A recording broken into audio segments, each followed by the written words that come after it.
মাটির নিচে যখন আমার চোখ কালো কাপড় দিয়ে বেঁধে, হাত পেছনে হ্যান্ডকাপ দিয়ে বেঁধে রেখে, পায়ে ডান্ডা বেড়ে দিয়ে, মাথায় দড়ি দিয়ে 11 ঘন্টা টাঙিয়েছিল। এত অসহায় মনে হচ্ছিল মাটির ওই নিচের ঘরে, এত আসি নিচে মজলুম অবস্থায় অসহায়। মন থেকে বলেছিলাম, আল্লাহ যা করছে আমি বিশ্বাস করি, নবীর কথা 100 ভাগ সত্য, তোমার কথাও 100 ভাগ সত্য। তুমি দয়া করে আমাকে কিছু দেখিও। আল্লাহ দেখিয়েছেন। যেই কয়জন অত্যাচার করেছিল, কালকে এক মামলার আইবুকে কল দিয়েছিলাম, হাও মাও করে কাঁদছে, আর এখন আমার এই উল্টো করে স্যার বলছে।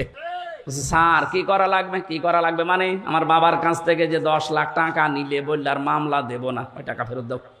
পাপ এমন পর্যায়ে পৌঁছিয়েছে, আমার নিজেরটাই বললাম বাকি। ওই যে ছোট হুজুর যেটা রফিকুল মাদানি আমার সাথে ছিল 2 মাস, আমারে বলছে, হুজুর আমি তো ছোট মানুষ, আমার সাথে যা করেছে বলার মতো না।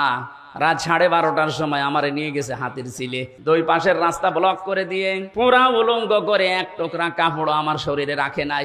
একটা সিগারেট আমার হাতে ধরিয়ে দিয়ে একটা উলঙ্গ অর্ধ উলঙ্গ মেয়ে লোক কোথা থেকে যেন নিয়ে আসলো, পাশে দাঁড় করিয়ে দিয়ে ছবি তুলছে। বলছে এইটা কালকে ছেড়ে দেব, মানুষ জানবে যে পিসকে হুজুর কেমন।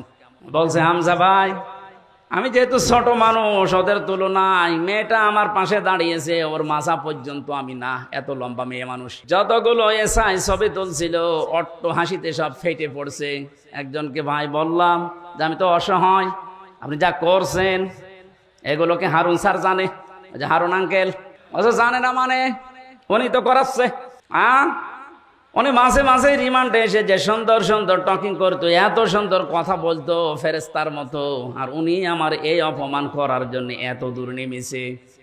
অসহায় হয়ে চোখের পানি ফেলে বললাম, মাবুদ তুমি সত্য, আমি জানি যা করছে তুমি দেখতে পাচ্ছ, অন্তত দুনিয়ায় তুমি আমার চোখে দেখিও যে হারুনের কিছু হয়েছে।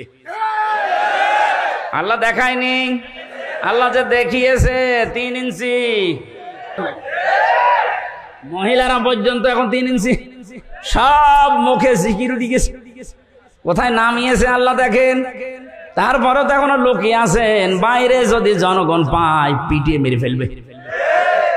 যে কয়টারে পাচ্ছে, কেউ ডিম মারছে, কেউ পানি মারছে, কেউ কেক মারছে। এদেশে ইসলাম এবং মুসলমানদের বিরুদ্ধে প্রকাশ্যে এবং গোপনে যারা যুদ্ধ ঘোষণা দিয়েছিল, তার ভেতরে আমার কুষ্টিয়ার ননু আলী একজন। ননু নাই নু, ইনো ননু। শয়তানের উপরে এত রাগ মানুষের, আদালতে তোলার সময় একজন দিয়েছে 1 লাথি। কালকে হাজিরা দিতে গিয়ে ওই পুলিশগুলোর সাথে দেখা, গারদে নিয়ে গেল আমারে, ভেতরে এসে বলছে, হুজুর কতদিন আসেননি? আমাকে কি করতে আসবো আবার? কিছু শোনেন, আপনার কুষ্টিয়ার এই যে ইনুমিয়া, ওরা আমরা এত সিকিউরিটি দিয়ে ভালোভাবে নিয়ে যাচ্ছিলাম, কোন দিক থেকে লাল পোশাক পরা একজন এসে মারলো লাথি। কিচ্ছু করার নেই, ধর ধর করতে করতে পালিয়ে গেছে। দেখতে আর একজন লাথি মারার জন্য আসছে। মহিন, আল্লাহ যে বলেছে আপন নিচে নামাবো, মানুষ কল্পনাও করতে পারবে না। অথচ 5 বছর আগে ওর দাপট দেখেছেন।